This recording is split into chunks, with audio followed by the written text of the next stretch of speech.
Welcome back to my channel. It is your girl Naturally Nella, and today we are talking length retention.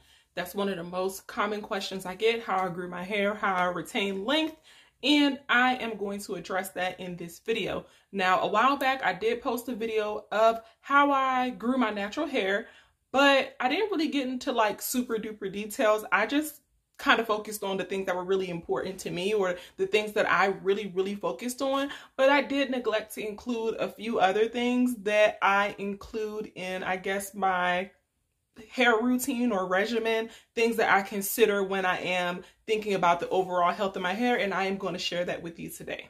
If you are new here, go ahead and hit that subscribe button. Don't forget to like this video and share, leave a comment, and make sure you follow me on Instagram at Naturally Nella. So a quick background on my hair: I did my big chop in April of 2013. So that makes me, what, 6.5 years into my natural hair journey. I transitioned for 6 months, and then my hair was breaking off really bad because I guess the two different textures and the ends were just everywhere. So I just decided to go ahead and do the big chop and get it over with. This is what my hair is looking like now, 6.5 years later. I said 6.5 like I was typing, but 6.5 years later. That's besides what we're really here for. Let's talk about these length retention tips and some things that you can do to retain the length of your natural hair. One of the most important things to me is moisturizing my hair. Moisture is key in making sure that you maintain the health and the length of your hair. If your hair is dry, then it's more prone to breakage. So you want to go ahead and try to find the right product combinations for your hair that's going to keep it moisturized.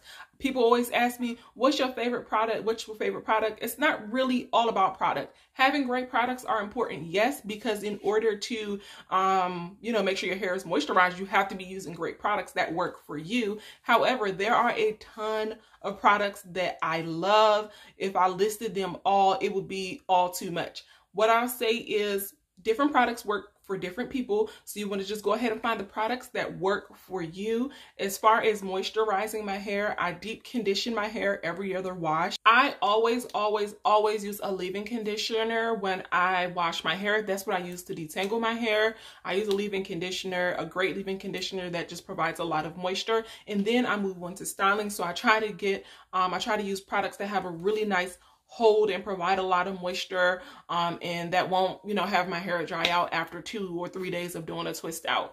And then sometimes, not all the time, I know that a lot of people really push the notion of sealing your hair with an oil. If that's something that works for you, that's fine. I totally seal my hair a lot of the times with an oil, but there are times where I don't. But just figuring out that moisture routine is definitely key. Something else that's really important to me is being patient. So being patient with detangling and styling your hair. So when you do, regardless of if your curl pattern is tight or not, I'm someone that has a curl pattern that's on the tighter end. So things like detangling, styling, things like that takes a lot longer for me to do. And sometimes we can get impatient, like we have somewhere to go, we're tired of doing our hair for hours on end. But at the end of the day, you really do have to be patient when you're detangling your hair. And when I detangle my hair or style my hair, I always start from the ends of my hair and work my way up to the root. If you're starting from the roots of your hair because you just want to get it over with, all of the tangles kind of like just build up in the middle. And then by the time you get to the end of using whatever tools, whether it be your fingers, a Denman brush, wide tooth comb, whatever works for you, by the time you get to the end, you have yanked so much hair out because you were being impatient. So definitely take your time when you are detangling your hair and styling your hair. You don't want to pull on it way too much or tug on it way too much, because you can cause your hair to shed or break. Choosing the right tools to detangle your hair, or the right tools to style your hair. I know different people have different preferences. I know for me personally, I always start by finger detangling my hair, and then I follow up with my Denman brush. Some people do, like I said, prefer a wide tooth comb. Whatever it is that you prefer to use, as long as it's not snagging your hair, then that's what you want to continue to use while you are detangling your hair. I may be repeating some of these tips from my previous video on how I grew my hair, but I wanted to go ahead and include it in this video just in case you haven't seen my previous video. So something else that I do quite often, well, not often, but as needed, is I trim my hair when needed. So if the ends of my hair, you know, are ready to be trimmed, I go ahead and I use shears. I probably could invest in better shears, but you want to invest in really good shear scissors, or even go to a professional, whatever works for you, to get those dead ends clipped off. Now, it sounds counterproductive because you're like, oh my God, I'm losing length when I cut my hair off. But in reality, if you leave your dead ends on and you are not tending to them, your hair will snag while you're styling it. And not only that, those split ends at the end, they'll start traveling up your hair, and your hair will become more and more and more damaged over time. So you want to go ahead and get those taken care of when it is needed.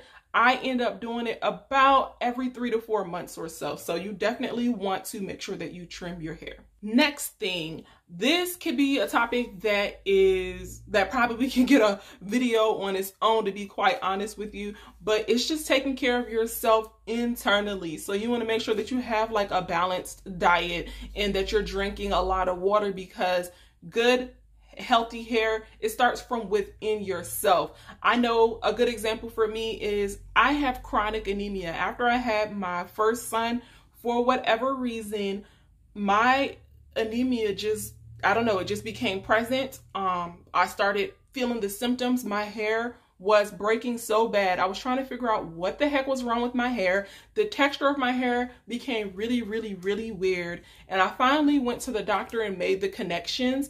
And once I started taking my iron supplements regularly, I did notice the difference in my hair. I was really, really anemic. And something that I learned is that a lot of Black women of color, suffer from anemia, and they may not even know it. Now, I'm not telling you to just assume that you're anemic, because I noticed that a lot of people just make the assumption that they're anemic and they never even got a lab test done. Like, you can't just jump on the anemia train. You could be deficient in something else. So you want to go ahead, and if you suspect that you are anemic, then get your labs drawn and take the right steps in order to correct that issue. I did a poll on my Instagram story a while back, and I believe, don't get me wrong, I'm going to see if I can find it in my archives, but I believe that 87% of the people who participated in the poll say that they take some sort of iron supplement for anemia, and my audience base is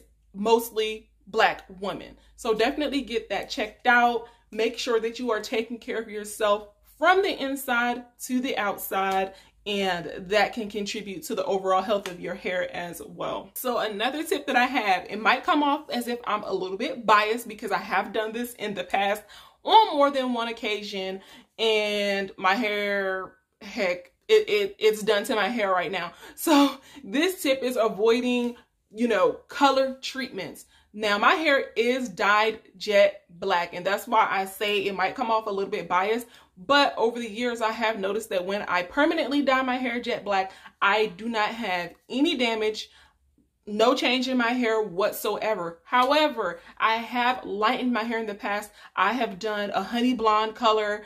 I have done a wine red color, and my hair was so much drier, and it was harder to maintain, like a moisturized hairstyle back then with my color treated hair. Color treated hair tends to dry out your hair, and I know you've probably seen people that are natural with color treated hair, and their hair almost looks kind of like fried and dried. Not all the time, but I've seen it a lot where their hair is colored and it just looks, I don't know, crunchy. And I'm like, before you put that color in your hair, it was just flourishing. And now that you have that color in there, it looks a little crunchy, sis. So you want to make sure that you are avoiding that. Now, if it's something that you really want to do, I've done it. Go ahead and hit up a professional. I would definitely I would definitely let a natural hair professional stylist do your color for you, because they're more knowledgeable. So just do your research, find a good colorist, find a good natural hair stylist that can color some hair. One time I did it, I went and I got it done professionally, and I still did have you know, dry hair. Like my hair still, it didn't really break too bad, but I did have more breakage than I normally would have. The next tip that I have is low manipulation. I am really big on this one. Like I said, the last time I did my hair was October 7th, so that was 10 days ago. And even though it is, you know, wand curls, I knew that I would get it to last for a little while and that I wouldn't have to keep doing stuff to make my hair look good or restyle or do whatever styles you can do that will require you to, you know, touch it up or spruce it up as little as possible. I will definitely go ahead and try to do those. Even like when I do twist outs, they last me a while. Like they last up to 10 days, sometimes a little bit longer.